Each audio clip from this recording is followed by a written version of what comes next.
Assalomu alaykum. Men oliy toifali nevrolog Turg'un va Muhayyo Erkinalina. Bugun sizlar bilan uyqusizlik to'g'risida gaplashamiz. Uyqusizlik bu to'liq uxlashga qiyinchilik tug'diruvchi holat bo'lib, tez uyg'onish yoki sifatsiz uxlash, uxlay olmaslik bilan namoyon bo'ladi. Uyqusizlikning aholi orasida tarqalishi 30% dan 50% gacha tashkil qiladi. Surunkali uyqusizlik, ya'ni 3 haftadan ortiq davom etadigan uyqusizlik esa 10% dan 15% gacha bo'lgan odamlar orasida uchraydi. Uyqusizlik ayollarda erkaklarga qaraganda 1,5-2 marta ko'p uchraydi. Yoshi kattalar, 60 yoshdan oshgan odamlar somatik kasalliklar tufayli uyqusizlikka ko'p uchrasa, o'smirlarda esa sirkat ritmini buzilishi, ya'ni bu stress, elektron qurilmalardan foydalanish sabab bo'ladi. O'smirlarda uyqusizlik 10% dan 30% gacha qismida uchraydi. Rivojlangan mamlakatlarda ham uyqusizlik darajasi yuqori. Bu rivojlanish elektron qurilmalar bilan bog'liq. Kasbga bog'liqligi ko'proq tibbiyot xodimlari, o'qituvchilar, IT mutaxassislarda ham uyqusizlikka uchrash foizi yuqori. Uyqusizlik depressiya va ruhiy holatlarni 2-3 martaga, yurak qon tomir kasalliklarini 45% ga, qandli diabetni esa 30% dan 40% gacha oshirishi mumkin. Uyqusizlikning sabablari: psixologik sabablar, stress va tashvish, moliyaviy masalalar, oilaviy masalalar ham uyqu buzilishiga sabab bo'lishi mumkin. Depressiya va ruhiy tushkunlik holati, og'ir vaziyatlar, stressdan keyin ham uyqu buzilishlari kuzatiladi. Turmush tarzi va odatlar: nikotin, energetik va spirtli ichimliklar, kofein iste'moli ham uyqu buzilishiga sabab bo'lishi mumkin. Ayniqsa kechki payt qahva, energetik ichimliklar va spirtli ichimliklar ichish uxlashga xalaqit berishi mumkin. Telefon va kompyuterdan ortiqcha foydalanish, ekran nurlanishi melatonin ishlab chiqarishni kamayishiga olib keladi. Belgilangan uyqu rejimiga amal qilmaslik, har kun har xil vaqtda uxlab uyg'onish ham uyqu buzilishiga sabab bo'lishi mumkin. Somatik kasalliklar bilan bog'liq sabablar: bular yurak qon tomir kasalliklari, yuqori qon bosimi, yurak aritmiyasi, qon aylanish muammolari, diabet va gipoglikemiya, qonda glukoza miqdorining keskin o'zgarishi ham uyqu buzilishiga sabab bo'lishi mumkin. Gormonal o'zgarishlar, homiladorlik vaqti, menopauza vaqti hamda hayz sikli vaqtida ham uyqu buzilishlari kuzatilishi mumkin. Uyqu bilan bog'liq tibbiy sabablar: obstruktiv uyqu apnoesi, uxlayotgan vaqtda nafas yo'llari qisqarib, nafas uzilishlariga sabab bo'lishi mumkin. Restless leg sindromi, ya'ni bezovta oyoqlar sindromi. Bunda kechasi oyoqlarda yoqimsiz hissiyot, qimirlatish istagi paydo bo'lishi ham uyqu buzilishiga sabab bo'lishi mumkin. Xronik og'riqlar, artrit, migren va boshqa surunkali og'riqlar ham uyqu buzilishiga sabab bo'lishi mumkin. Ovqatlanish va metabolizm bilan bog'liq sabablar: bular kechqurun hazm qilish qiyin bo'lgan ovqatlar iste'mol qilish, gipertireozda metabolizm tezlashib, uyqusizlikka sabab bo'lishi mumkin. Vitamin va minerallar yetishmovchiligi, melatonin, magniy, temir va B guruh vitaminlar yetishmovchiligi ham uyqusizlikka sabab bo'lishi mumkin. Atrof muhit omillari, shovqin va yorug'lik ta'siri: uyquga ketish uchun iloji boricha tinch va qulay muhit bo'lishi zarur. Xona harorati juda issiq va juda sovuq bo'lishi ham uxlashga xalal berishi mumkin. Yotoq va yostiq tanlovi: noqulay yotoq uyqusizlikka sabab bo'lishi mumkin.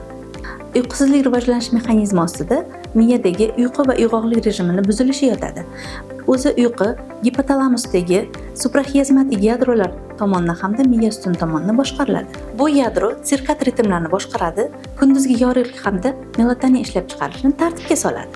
Uyqusizlikda melatonin ishlab chiqarish buziladi va uxlash qiyinligiga sabab bo'ladi. Neuromediatorlar balansining buzilishi: GAMP uyqu tizimini faollashtiradi, glutamat uyg'oqlikni rag'batlantiradi. Uyqusizlikda GAMP darajasi pasayadi, bu asab tizimini faollashishiga olib keladi. Glutamat, dopamin va noradrenalin yuqori darajada bo'ladi.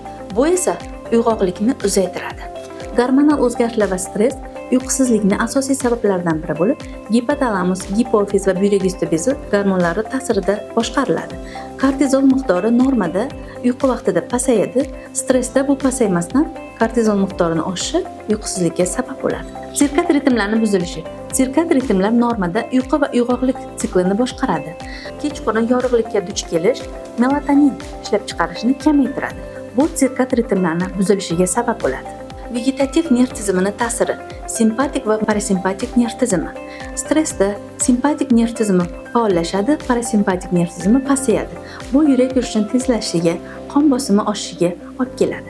Bu esa organizmni doimiy uyg'oqlik holatida ushlab turadi. Diagnostikasi: anamnezdan bemordan uyquga ketish vaqti va uyg'onish vaqti, zararli odatlari bor-yo'qligi, telefon va kompyuter ekranlaridan qanchalik foydalanishi, kofein va energetiklarning iste'moli so'rab surishtiriladi. Uyqu kundaligi: bemorga 10-14 kun davomida uyqu kundaligini tutish, uyquni necha soat uxlashi, qachon uyg'onishi, nechida uxlashi, uyqu rejimiga rioya qilish-qilmasligi yozib borilishi so'raladi.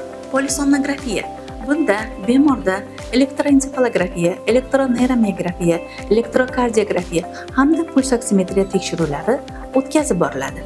Aktigrafiya: uyqu rejimini yozib boruvchi maxsus soatga o'xshagan qurilma bo'lib, bu bemorni uxlash vaqtini, uyg'onish vaqtini, sifatini bir necha kun davomida yozib boriladi va tahlil qilinadi. Bundan tashqari, qo'shimcha laborator tekshiruvlar bemorda tiroid bez gormonlari darajasi, kortizol darajasi, qondagi temir, magniy, kalsiy darajasi tekshiriladi. Davolashda turmush tarzini o'zgartirish, uyqu rejimiga rioya qilish, har kuni bir xil vaqtda uxlab, bir xil vaqtda uyg'onishga harakat qilish, yotoqxonani tinch va qulay bo'lishi, ekranlardan uzoqlashish, kofein va alkogolni cheklash tavsiya qilinadi. Psixoterapiya va stressni boshqarish ham yaxshi uxlashga yordam beradi. Relaksatsiya va nafas mashqlari hamda dori vositalari bilan davolash. Dori vositalaridan tabiiy dorilar, melatonin, magniy hamda valerianka. Z guruh preparatlari: Zapiklon, Zolpidem tez uyqu kelishiga olib keluvchi preparatlar. Bundan tashqari benzodiazepinlar, diazepam, lorazepam uxlashga yaxshi yordam beradi, lekin bularga o'rganib qolish xavfi mavjud. Uyqusizlik, depressiya va stress bilan bog'liq bo'lgan holatlarda antidepressantlar, amitriptilin, mirtazapin preparatlari ishlatiladi. Uyqusizlikning asoratlari: ruhiy va nevrologik asoratlar, xotira va diqqatni susayishi, depressiya va xavotirni kuchayishi, epilepsiya va boshqa muammolar, yurak qon tomir tizimi kasalliklari, gipertoniya, insult va infarkt xavfini oshiradi. Bundan tashqari uyqusizlik immunitet pasayishiga, semirishga va diabet rivojlanishiga ham sabab bo'ladi. Fiziologik asoratlar yo'l transport hodisalariga hamda kunduzgi uyquchanlikka olib keladi. Bundan tashqari onkologik kasalliklar xavfining ham birmuncha oshishiga sabab bo'ladi. Uyqusizlikni oldini olish uchun uyqu rejimiga rioya qilish, har kuni bir xil vaqtda uxlab, bir xil vaqtda uyg'onishga harakat qilish, jismoniy faollik hamda tinch va qulay yotoqxona sharoitini yaratish tavsiya qilinadi. Sog' bo'ling, kasal bo'lmang.